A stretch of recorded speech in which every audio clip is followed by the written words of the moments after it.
Assalamualaikum warahmatullahi wabarakatuh. Perkenalkan, nama saya Siti Nur Eka Ramawati dari SMK Miftahul Jatidatar. Pada kesempatan kali ini saya akan mempresentasikan hasil peta imajinasi saya tentang cara untuk membuat laporan keuangan. Cara untuk membuat laporan keuangan itu umumnya dibagi menjadi 3 tahap. Yang pertama adalah entry jurnal, yang kedua adalah membuat buku besar, dan yang ketiga adalah membuat laporan keuangan. Kita bahas yang pertama dulu, yaitu tentang entry jurnal. Jadi dalam akuntansi itu, sebelum kita mengentry atau menginput transaksi ke dalam jurnal, kita harus melakukan terlebih dahulu analisis terhadap dokumen yang kita terima. Dokumen yang kita terima itu bisa berupa dokumen transaksi, yaitu dokumen sumber dan dokumen pendukung. Setelah kita periksa atau kita analisis dan sudah sah dokumennya, maka kita baru melakukan atau menginput ke dalam jurnal. Jurnal yang pertama adalah jurnal umum. Jurnal umum ini digunakan untuk mencatat semua kronologi kejadian transaksi secara berurutan. Yang kedua adalah jurnal penjualan. Jurnal penjualan digunakan untuk mencatat transaksi penjualan secara kredit. Yang ketiga adalah jurnal pembelian. Jurnal pembelian digunakan untuk mencatat transaksi pembelian secara kredit. Yang selanjutnya adalah jurnal pengeluaran kas. Jadi fungsi untuk jurnal pengeluaran kas sendiri adalah apabila kita melakukan pembelian secara tunai, maka masuk ke dalam jurnal pengeluaran kas. Begitu juga apabila kita melakukan pembayaran utang, maka dia juga masuk ke dalam jurnal pengeluaran kas. Selanjutnya adalah jurnal penerimaan kas. Jurnal penerimaan kas ini adalah kebalikan dari jurnal pengeluaran kas. Apabila ada transaksi penjualan secara tunai, maka masuk ke dalam jurnal penerimaan kas. Begitu juga apabila kita melakukan penerimaan piutang, juga masuk ke dalam jurnal penerimaan kas. Yang selanjutnya adalah jurnal memorial.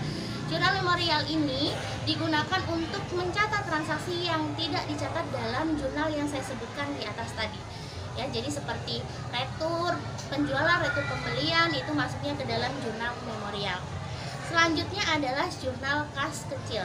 Jadi jurnal kas kecil ini adalah untuk mencatat transaksi apapun yang mengeluarkan uang tetapi nominalnya tidak besar.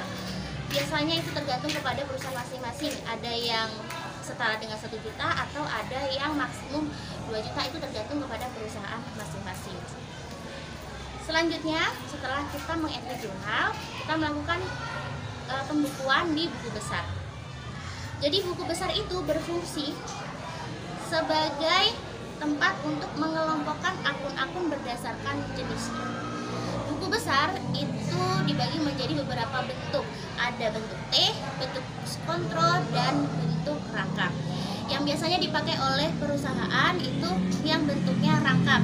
Kemudian selanjutnya setelah kita membuat buku besar, kita baru melakukan tahap ketiga, yaitu membuat laporan keuangan. Diawali dari melakukan penjurnalan terhadap transaksi sesuai dengan transaksi yang ada perubahan pada periode berjalan. Jadi kita membuat jurnal penyesuaian. Yang selanjutnya setelah membuat jurnal penyesuaian, kita membuat neraca lajur. Jadi neraca lajur itu ada 5 kolom. Yang pertama adalah kolom neraca saldo, yang kedua adalah kolom jurnal penyesuaian, yang ketiga adalah kolom neraca saldo disesuaikan, yang keempat adalah kolom laba rugi, dan yang kelima adalah kolom neraca. Kemudian yang selanjutnya, setelah membuat neraca lajur, kita membuat laporan laba rugi.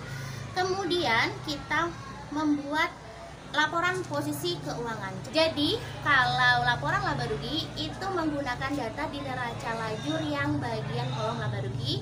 Kemudian selanjutnya kalau laporan posisi keuangan ini menggunakan data pada kolom neraca.